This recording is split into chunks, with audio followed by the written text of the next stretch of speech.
नमस्कार मित्रांनो, हवेली केसरीचं मैदान जे आहे ते पुणे जिल्ह्यामध्ये 28 तारखेला होणार आहे.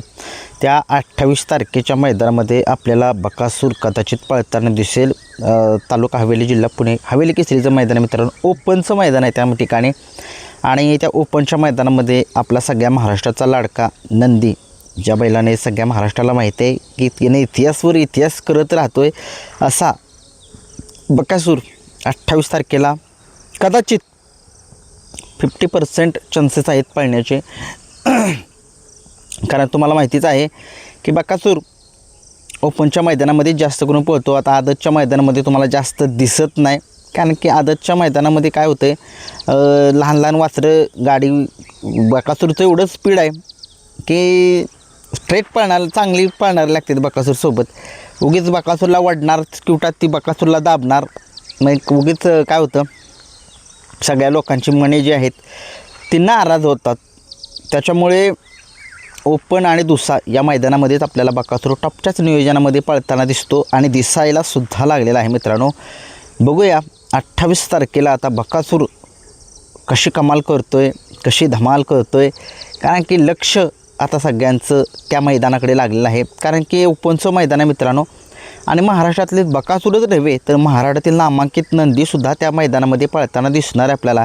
अजित शेट यांचा, कारोंडेकरांचा चिक्यासुद्धा त्या मैदानामध्ये आपल्याला पळताना दिसेल. कारण की तोसुद्धा सध्या महाराष्ट्राचा एक गुलालाचा बेताज बादशाह आहे. तोसुद्धा आपल्याला त्या मैदानामध्ये पळताना दिसणार आहे आणि तोसुद्धा चांगलाच पळ दाखवेल त्या मैदानामध्ये. काही 2-3 मैदानं गेली त्याची, गुलाल मिळालं नाही, परंतु 1-2-3 मैदानामध्ये त्याचं काही अस्तित्व संपत नाही. तो या बैलगाडा शर्यतीला गुलालाचा बेताज बादशाह आहे आणि तो बादशाहच राहील. बघूया नियोजन कसं असेल, काय असेल ते बघूया नंतरनं. परंतु आपल्या सगळ्या महाराष्ट्राची लाडकी नंदी त्या ठिकाणी पळताना आपल्याला दिसणार आहेत. आता चर्चा करूया वेगाचा शेवट सर्जासुद्धा त्या मैदानामध्ये आपल्याला पळताना दिसेल. काय लागत म्हणाला, आपल्याला दिसणार आहे त्या मैदानामध्ये. बघूया वेगाचा शेवट सर्जासुद्धा एका टॉपच्याच नियोजनामध्ये पळताना दिसेल. कारण की तो ओपनच्या मैदानामध्ये चांगला पळतोय, काय आता सगळेच मैदानामध्ये चांगलाच पळतो तो. परंतु काय होतं आहे, त्या मैदानामध्ये अलीकडं तुम्हाला माहितीच आहे की सर्जा 200 फुटात कसा ओढतो आणि त्यानं खूप चांगली मैदानं जी आहेत ती गाजवलेली आहेत. बघूया सर्जासुद्धा त्या मैदानामध्ये आपल्याला पळताना दिसू शकेल. तसेच या बैलगाडा शर्यत क्षेत्रामध्ये हिंद केसरी पुष्यगावचा 1 नंबरचा मानकरी असलेला शाहीदभाई मुलानी नातेपुतेकरांचा सचिनसुद्धा त्या मैदानामध्ये आपल्याला पळताना दिसेल. सचिनसुद्धा एका टॉपच्याच नियोजनामध्ये पळताना दिसू शकेल. त्या मैदानाचे पैरे जे आहेत ते मी आज संध्याकाळी घेऊन येईनच. कोण कुठे कसा कोणाच्या ह्यात पळणार अंदाजित पैरे घेऊन येईन आणि उद्या टॉपचे पैरे, खरे पैरे येतील. बघूया काय होते. तसेच बैलगाडा शर्यत क्षेत्रामध्ये महान भारत केसरीचा मानकरी असलेला हरण्यासुद्धा उद्याच्या 28 तारखेच्या मैदानामध्ये पळताना दिसेल. ओपनचा महासंग्राम आहे त्या ठिकाणी. कदाचित 28 तारखेला कोणी सांगतंय की फलटणमध्ये सुद्धा मैदान आहे बकासूरच्या नावाने, किंवा 29 तारखेला कदाचित तिथंसुद्धा पळताना आपल्याला दिसू शकतील बरं का. असं नाही की तिथंच पळताना दिसतील. मला फक्त माहिती मिळाली की तिथं एक मैदान आहे म्हणून. जर कोणाकडे बॅनेल असतील तर माझ्या नंबरला पाठवा तो बॅनेल.